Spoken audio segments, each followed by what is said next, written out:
Kebakaran kembali terjadi di Kota Palembang. Kali ini, kebakaran terjadi di Jalan Kasnariansa RT 14 RW 05, Kecamatan Ilir Timur 1. Sekitar pukul 11:30, warga melihat kepulan asap yang berasal dari atas rumah Dadang, di mana saat itu rumah sedang tak berpenghuni. Warga yang mengetahui hal tersebut langsung berteriak sambil mencari bantuan. Namun api mulai tak terkendali dan menyambar dua rumah sebelahnya. Warga yang mulai panik langsung mengeluarkan perabotan dan menyelamatkan barang-barang mereka.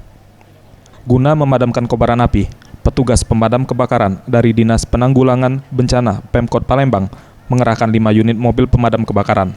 Dengan sigap, kobaran api pun dengan cepat dipadamkan dan tidak menjalar ke rumah warga lainnya yang memang di lokasi kebakaran padat pemukiman warga.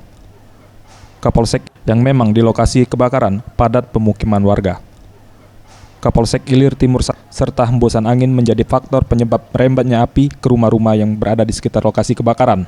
Serta untuk total kerugian belum bisa diperkirakan karena belum ada laporan pasti. Jadi untuk kebakaran di Jalan Kasnariansa ini diperkirakan pada pukul 12 api baru bisa terlihat oleh warga, dan yang untuk sementara yang terbakar ada sekitar 3 rumah ya.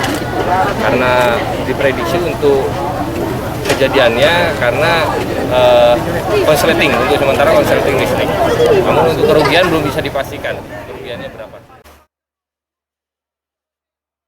Tim Liputan Sriwijaya TV.